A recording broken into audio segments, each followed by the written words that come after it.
वाहिगुरू जी का खालसा वाहिगुरू जी की फतेह। हाँ जी स्टूडेंट्स, बेटा कल आप इलैक्ट्रोमैगनैटिक रेडिएशनस की होंदियां है ना उहदे बारे पढ़िया कि ਉਹ ਵਾਲੀਆਂ ਰੇਡੀਏਸ਼ਨਸ ਇਹਨਾਂ ਦੇ ਕੋਲ ਮੈਗਨੈਟਿਕ ਫੀਲਡ ਵੀ ਹੋਵੇ ਇਲੈਕਟ੍ਰਿਕ ਫੀਲਡ ਵੀ ਹੋਵੇ ਤੇ ਉਹ ਪ੍ਰੋਪੇਗੇਟ ਕਰਦੀਆਂ perpendicular to the direction of electric field and magnetic field. ठीक है, उन्होंने बेटा कुछ इंपॉर्टेंट आप करैक्टरिस्टिक्स कुछ टर्म्स कीतियां सी जिवें फ्रीकुएंसी वेवलेंथ की होंदी है, वेव नंबर की है, टाइम पीरियड की है ना, वेलोसिटी की है, वो सारा कुछ आप कीता सी। अज आप उन्हां फॉर्मूलेज नूं यूज़ करके कुछ न्यूमेरिकल्स करांगे। क्लीयर? सो बेटा फर्स्ट वन देखो, न्यूमेरिकल्स एनसीईआरटी तो है। First one is calculate wave number and frequency of yellow radiations having wavelength of 5800 angstrom 5800 angstrom.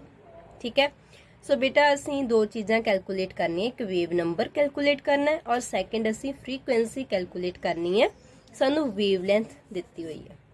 Clear? सो बेटा पहली गल जदों असी कल कीती सी गल एंगस्ट्रॉम दी है ना, हाँ जी, तो उहदे विच असीं की कीता सीगा कि 1 angstrom is equal to 10⁻⁻10 metre. ठीक है, सो एंगस्ट्रॉम च दिता असीं पहले इनू मीटर्स दे विच कन्वर्ट करांगे। सो की आएगा लैम्डा, लैम्डा की है बेटा वेवलेंथ किहदे बराबर आएगी 5800 इंटू 10⁻⁻10 मीटर। क्लीयर? हुण बेटा सानू चाहिदा वेव नंबर। वेव नंबर की हुंदा है न्यू बार, इनू की बोलदे न्यू, इस तरह पाने। ठीक है, प्रॉपर वी नहीं हुंदा, इन तुसी इस तरह पाने न्यू। ठीक है, न्यू हुंदी वैसे साडे को फ्रीकुएंसी, जो न्यू दे ऊपर बार पा देने that is wave number. Clear? So wave number की हुंदा बेटा एग्जैक्टली रेसिप्रोकल ऑफ वेवलेंथ। तो साडे कोल की आएगा 1/5800 इंटू 10⁻⁻10 मीटर। साडे को कैलकुलेट करके जिन्ना आंसर आएगा दैट विल बी आंसर। और बेटा इहदे यूनिट की आएंगे, मीटर नीचे है, इहदे यूनिट आएंगे पर मीटर। क्लीयर? नेक्स्ट है बेटा उन्हें क्या फ्रीकुएंसी कैलकुलेट करनी है।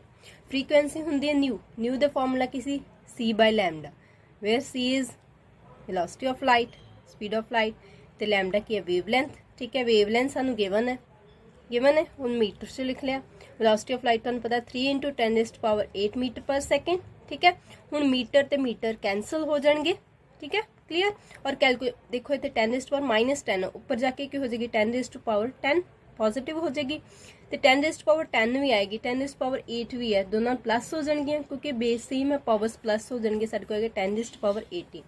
ठीक है, 3/5800 इन तुसी कैलकुलेट करके ईजिली तुसी आंसर निकालना है। और बेटा फ्रीकुएंसी दे यूनिट आएंगे पर सेकेंड। क्लीयर? नैक्सट क्योंकि मीटर मीटर कैंसल हो जाने। नैक्सट न्यूमेरिकल बेटा calculate frequency of infrared radiations having wavelength 3 into 10⁻6 nanometre. बेटा इंफ्रारेड रेडिएशन सानू पता हीट रेडिएशनस होंदियां है ना, जो असीं ग्लोबल वार्मिंग की गल करते हैं तो उदों असीं गल करते हैं कि इंफ्रारेड रेडिएशनस जिहड़ियां कार्बन डाइऑक्साइड गैसेस जां जिहड़ियां ग्रीन हाउस गैसेस है वो की करते हैं कि इंफ्रारेड रेडिएशनस जिहड़ियां सूरज तो आ रही होंदियां उन्हां नूं अपने अंदर एब्जॉर्ब कर लैंदी बट उन्हां नूं बाहर नहीं निकल दिंदियां है ना एटमोसफेयर तो। सो दैट्स वाई अपनी जिहड़ी अर्थ का टैंपरेचर है इनक्रीज कर जाता। सो इंफ्रारेड रेडिएशनस की गल कीती है, उन्हां दी फ्रीकुएंसी कैलकुलेट करनी है, वेवलेंथ सानू दिती हुई है। अगेन असीं वही फार्मूला लावांगे, nu is frequency is equal to c by lambda. ठीक है, लैम्डा दिता बेटा हुण नैनोमीटर है। नैनोमीटर आई थिंक तुसीं फिजिक्स च भी कीता होगा। नैनोमीटर की हुंदा 10⁻⁻9 मीटर। क्लीयर? सो जो तुसीं लैम्डा दिता होया 3 इंटू 10⁻6 नैनोमीटर, जो इन्हू मीटर च कन्वर्ट करोगे 3 इंटू 10⁻6 इंटू 10⁻⁻9 मीटर आएगा। क्लीयर? हुण तुसीं फ्रीकुएंसी का फार्मूला लाना nu is equal to c by lambda. ठीक है, सी तुहानू पता 3 into 10⁸ metre per second, lambda की है 3 इंटू 10⁻6 इंटू 10⁻⁻9 मीटर, जो ऊपर असीं मीटर दे विच कैलकुलेट किया है। और न्यू थर्ड को फ्रीकुएंसी आएगी, मीटर मीटर कैंसल हो जाएंगे, 10 तुहानू सॉल्व करने आउंदी है और पर सेकेंड उहदे यूनिट्स आएंगे। क्लीयर? आंसर बेटा तुसीं सारिआं दे कड्ढने हैं। क्लीयर? नैक्सट न्यूमेरिकल बेटा हाँ जी, the Vividh Bharati station of All India Radio Delhi broadcast at a frequency of 1368 kilohertz. Frequency दे बेटा इत्थे यूनिट पर सैकेंड वाला नहीं दिता, हर्ट्ज वाला नहीं दिता, पर सैकेंड हर्ट्ज इक्को गल, बट इत्थे किलो हर्ट्ज दिता होया, ठीक है। Calculate the wavelength of electromagnetic radiations emitted by the transmitter, which part of the electromagnetic spectrum does it belong to? सब तो पहला तो ये देखो न्यूमेरिकल च तुहानू की दिता, न्यूमेरिकल च तुहानू दिता है फ्रीक्वेंसी दिती है, ठीक है, रेडिएशन दी। वेवलेंथ उन्हें कैलकुलेट करने ने क्या, पहला तो इन्ना देखो, क्लीयर। फ्रीक्वेंसी दी है 1368 किलो हर्ट्ज, बेटा किलो जिथे वर्ड यूज हो गए मीन 10⁻³ जिमें आप करते ना 1 kilogram is equal to 10⁻³ gram, then लिखते 1000 ग्राम्स, है ना। सो 10⁻³ ਇਹਦਾ मतलब साइकल्स पर सेकेंड, हर्ट्स की ਹੁੰਦਾ साइकल्स पर सेकेंड, किलो ਦਾ मतलब 10⁻³ हर्ट्स साइकल पर सेकेंड। सो साइकल ਤੁਸੀਂ ਉਦਾਂ ਵੀ ਰਹਿਣ ਦਿਓ ਤੇ ਤੁਸੀਂ ਸਿੱਧਾ ਤੁਸੀਂ ਪਰ ਸੈਕਿੰਡ ਨੂੰ ਕਰ ਸਕਦੇ ਹੋ, ਕਲੀਅਰ। ਹੁਣ ਲੈਮਡਾ ਬੇਟਾ ਕੱਢਨੇ ਆ, ਲੈਮਡਾ ਕੀ ਹੁੰਦਾ ਸਾਡੇ ਕੋਲ ਨਿਊ ਕੀ ਹੁੰਦਾ c/λ, ਲੈਮਡਾ ਕੀ ਆ ਜਾਊਗਾ c/ਨਿਊ। ਤੁਸੀਂ c ਦੀ ਵੈਲਿਊ ਭਰੋ, ਨਿਊ ਦੀ ਵੈਲਿਊ ਫਿਲ ਕਰੋ, पर सेकेंड कट्टे जाएंगे, मीटर दे विच तुहाडे को आएगा 219.3 मीटर, ठीक है।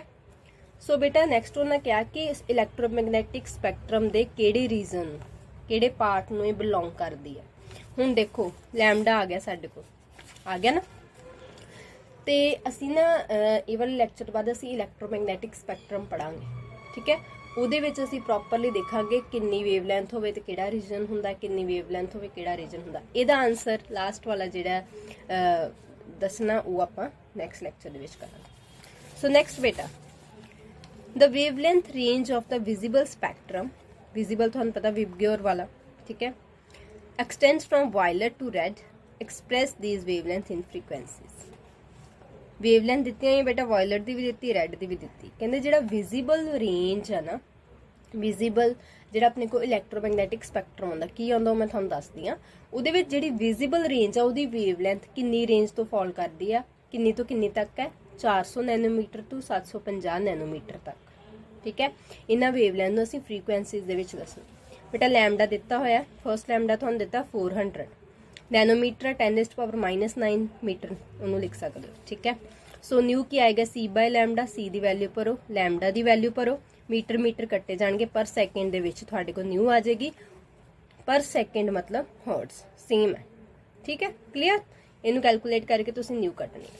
सैकेंड विच बेटा तुहाडे को रैड दी दित्ती हुई है वेवलेंथ 750 नैनोमीटर दी हुई है ना। सो जो तुसीं रैड दी करोगे c/λ वही फार्मूला लगाओगे 3 × 10⁸ metre per second over 750 × 10⁻⁹ metre cancel, calculate करके पर सेकेंड आंसर आएगा, क्योंकि 10⁻⁹ ऊपर लै जाओगे पॉजिटिव हो जाएगी, ठीक है, तुसीं कैलकुलेट करना। और पर सेकेंड में तुसीं बेटा हर्ट्स भी लिख सकते हो, क्लीयर।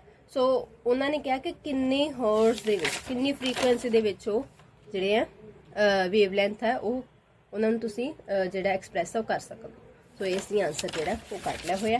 नैक्सट बेटा इन्ने करके नैक्सट असीं करांगे इलैक्ट्रोमैग्नैटिक स्पैक्ट्रम, क्लीयर। Thank you.